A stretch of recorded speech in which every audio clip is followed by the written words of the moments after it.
Hello दोस्तों, स्वागत है आपके अपने सीडी वन नर्सिंग चैनल पर। आज के इस वीडियो में हम मोस्ट 15 इम्पॉर्टेंट एमसीक्यू कवर करेंगे विथ एक्सप्लेनेशन के साथ। ये एनम एग्ज़ाम 2026 के सबसे महत्वपूर्ण एमसीक्यू है जो आपके तैयारी को नेक्स्ट लेवल तक लेकर जाएगा। दोस्तों, इस वीडियो में जितने भी सारे क्वेश्चंस लिए गए हैं ये किसी न किसी एग्ज़ाम में बार बार रिपीट हुए हैं। वीडियो के लास्ट में इम्पॉर्टेंट की पॉइंट लिए गए हैं जो आने वाली परीक्षाओं के लिए बेहद महत्वपूर्ण है। तो इस वीडियो को लास्ट तक जरूर देखिएगा और वीडियो स्टार्ट करने से पहले सीडी वन नर्सिंग चैनल को सब्सक्राइब कर दें, अपने दोस्तों के पास शेयर कर दें। तो चलिए बिना देरी किए क्लास को शुरू करते हैं। आज का पहला क्वेश्चन है, मसूड़ों का प्रहाद या इन्फ्लामेशन ऑफ गम्स क्या कहलाते हैं? Gingivitis, salpingitis, parotitis, glossitis. Gingivitis मसूड़े के सूजन को कहते हैं। सल्पिंजाइटिस फिलिपियन ट्यूब के सूजन को कहते हैं। पेरोटाइटिस जब पैरोटिड ग्लैंड में सूजन आ जाते हैं तो उसे पेरोटाइटिस कहते हैं। और जो पैरोटिड होता है ये लाल ग्रंथि की सबसे बड़ी ग्रंथि होती है। ग्लोसाइटिस ये जीभ के सूजन को कहते हैं। इंडोमेट्राइटिस गर्भाशय की जो अंदरूनी परत होती है, जो इंडोमेट्रियम होता है, उनमें सूजन आ जाते हैं। और सर्विक्टाइटिस जब गर्भाशय ग्रीवा या सर्विक्स में सूजन या इन्फ्लामेशन हो जाते हैं तो उसे सर्विक्टाइटिस कहते हैं। वजाइनाइटिस वजाइना में सूजन हो जाने के कारण उसे वजाइनाइटिस कहते हैं। मेस्टाइटिस जब स्तन में सूजन हो जाते हैं किसी प्रकार के तो उसे मेस्टाइटिस के नाम से जाना जाता है। इसका राइट आंसर है जिंजीवाइटिस। सोनोग्राफी में भ्रूण की हृदय की धड़कन कब पता चलती है? 1 से 2 सप्ताह में, 3 से 4 सप्ताह में, 5 से 6 सप्ताह में, 7 से 8 सप्ताह में। फेटल हार्ट कब स्टार्ट होता है? 21 दिन में धड़कना स्टार्ट हो जाता है। जो बच्चे का जो धड़कन होता है 21 दिन में धड़कना स्टार्ट हो जाता है। यूएसजी या सोनोग्राफी के द्वारा 8 से 10 वीक की प्रेगनेंसी पे उसके हार्ट रेट को सुन सकते हैं और फिटोस्कोप के द्वारा 20 वीक की प्रेगनेंसी पे हार्ट रेट सुन सकते हैं। अगर क्वेश्चन में आपसे ये पूछे कि बच्चे का सबसे पहले क्या बनना स्टार्ट होता है तो बच्चों में सबसे पहले बनना स्टार्ट होता है स्पाइनल कॉर्ड और ब्रेन। लेकिन सबसे पहले कौन सा ऑर्गन बनकर कंप्लीट हो जाता है? तो बच्चे का जो हार्ट होता है सबसे पहले बनकर वह कंप्लीट हो जाता है। इसका राइट आंसर है 7 से 8 सप्ताह। नेक्स्ट क्वेश्चन है, कॉपर टी निकालने का कारण क्या है? ब्लीडिंग या रक्तस्राव, पेन या दर्द, इन्फेक्शन या संक्रमण, रेडनेस या लालिमा। इसका राइट आंसर क्या होगा? देखिए, इसमें 2 कंडीशंस होते हैं। कॉपर टी का सबसे सामान्य दुष्प्रभाव या साइड इफ़ेक्ट पूछे तो रक्तस्राव या ब्लीडिंग को चॉइस करना है। अगर आपसे क्वेश्चन में ये पूछ दे कि कॉपर टी का सामान्य कारण क्या होता है निकालने का, तो वो पेन होता है। इसका राइट आंसर है पेन या दर्द। ऑब्स्टेट्रिक ग्रिप 28 वीक पर की जाती है और इसमें डॉर्सल पोजीशन को रिकमेंड करते हैं। इसमें 4 तरह की ग्रिप होते हैं। एक होता है फंडल ग्रिप, दूसरा लेटरल ग्रिप, थर्ड होता है पॉलिक ग्रिप और फोर्थ होता है पेल्विक ग्रिप। इसका राइट आंसर है ऑब्स्टेट्रिक ग्रिप 4 तरह के होती हैं। नेक्स्ट क्वेश्चन है, क्लिफ्ट पैलेट या कटा हुआ तालू की सर्जरी को क्या कहते हैं? चिलियोप्लास्टी, प्लेटोप्लास्टी, राइनोप्लास्टी, आर्टोप्लास्टी। इसका आंसर क्या होगा? चिलियोप्लास्टी कटे हुए होठ या क्लिफ्ट लिप की सर्जरी होती है। इसमें 3 से 4 माह के बच्चों की सर्जरी की जाती है।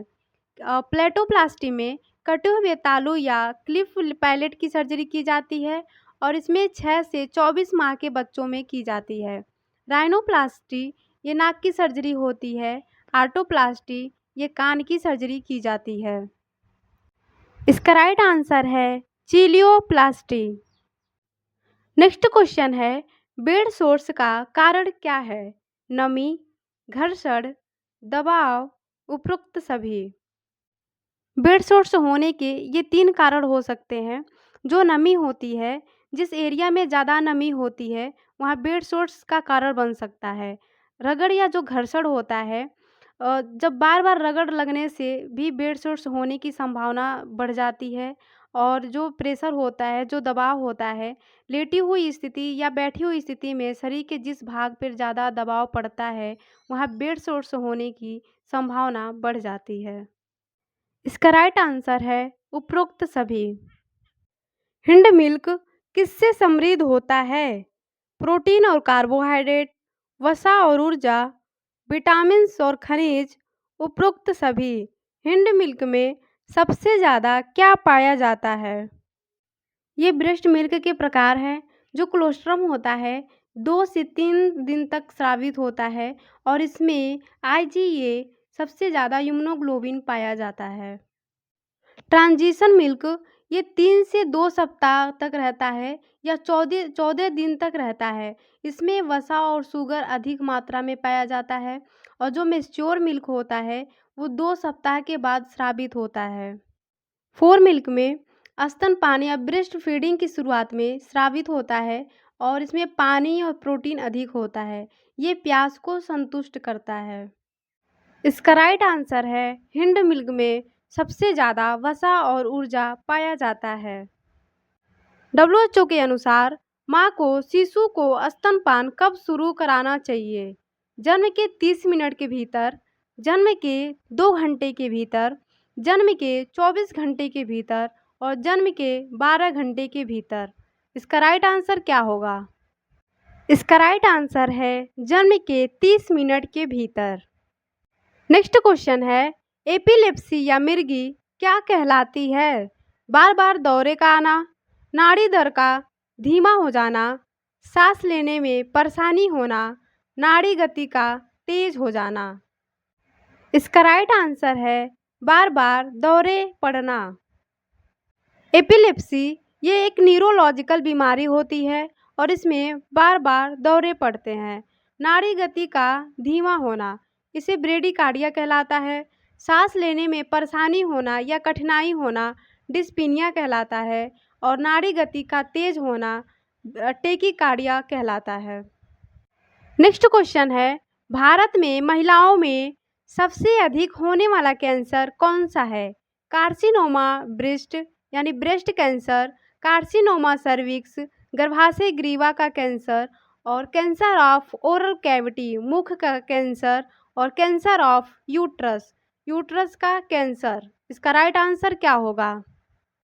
इसका राइट आंसर है कार्सिनोमा ब्रेस्ट कैंसर। भारत में सबसे ज़्यादा महिलाओं में पहला नंबर पे कार्सिनोमा ब्रेस्ट कैंसर होता है और दूसरा नंबर पे सर्विक्स कैंसर होता है। नेक्स्ट क्वेश्चन है यूरिया का निर्माण कहाँ होता है? Liver, kidney, bladder, A and B दोनों। इसका राइट आंसर है लीवर। लीवर में यूरिया का निर्माण होता है और जो किडनी होता है वो फिल्ट्रेशन का कार्य करता है यानी कि छानने का काम करता है। नेक्स्ट क्वेश्चन है वजाइना का पीएच कैसा होता है? एसिडिक, अल्कलाइन, हाईली एसिडिक, उपरोक्त में से कोई नहीं। इसका राइट आंसर क्या होगा? इसका राइट आंसर है एसिडिक। एक सामान्य वजाइनल पीएच जो होता है 3.8 से 4.5 होते हैं। 3.8 से 4.5 होते हैं। वजाइना का पीएच अगर 7 पे है तो न्यूट्रल होता है, अगर 7 से अधिक है तो एल्कलाइन माना जाता है, अगर 7 से कम है तो एसिडिक माना जाता है। नेक्स्ट क्वेश्चन है पिट्यूटरी ग्लैंड किस गुहा में पाई जाती है? Cranial cavity, abdominal cavity, thoracic cavity, pelvic cavity. इसका राइट आंसर है क्रेनियल कैविटी। पिट्यूटरी ग्लैंड को मास्टर ग्रंथि कहा जाता है और यह मटर के दाने के आकार का होता है। इसका वजन 0.5 ग्राम होता है। नेक्स्ट क्वेश्चन है रात में अधिक पेशाब का आना क्या कहलाता है?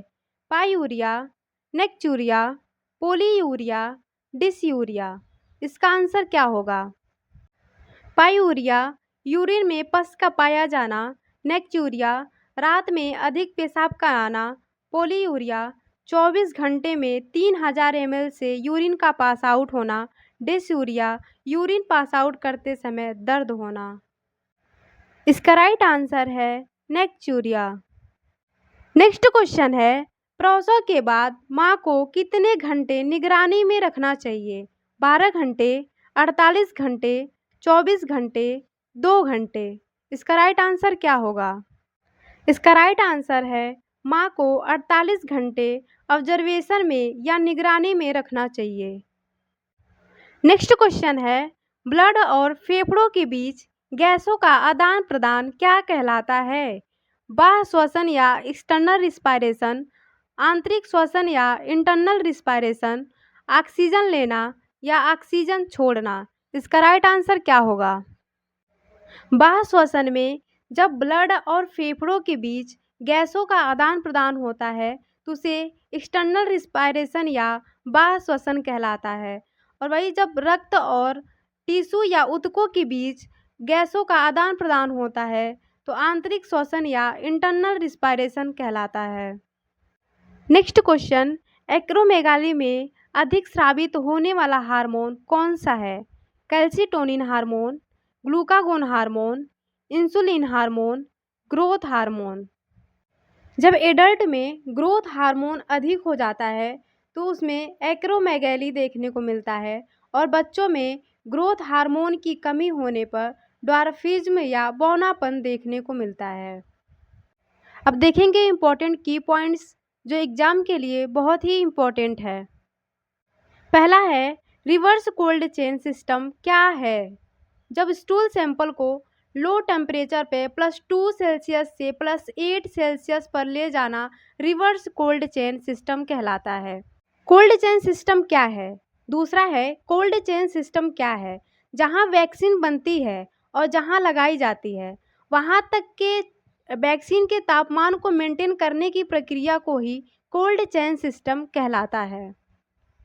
तीसरा की पॉइंट्स है, हॉट चेन क्या है?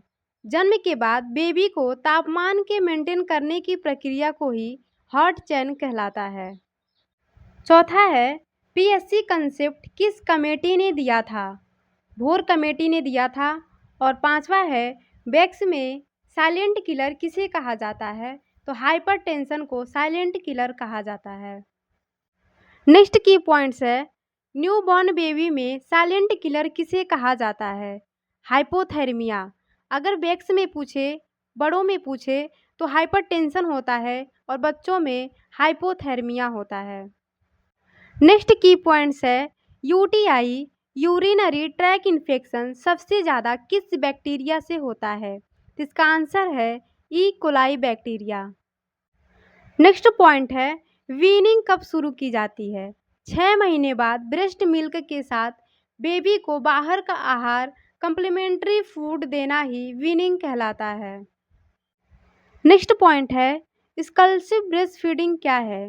डिलीवरी के 6 महीने तक बेबी को केवल ब्रेस्ट मिल्क के अलावा कुछ नहीं देना होता है। नेक्स्ट पॉइंट है, बच्चों में आईएम इंजेक्शन सबसे ज़्यादा कहाँ दिया जाता है? इसका आंसर है वास्टस लैटरलिस मसल्स। नेक्स्ट पॉइंट है, पीएससी कंसेप्ट किस कमेटी ने दिया था? इसका आंसर है भोर कमेटी ने दिया था।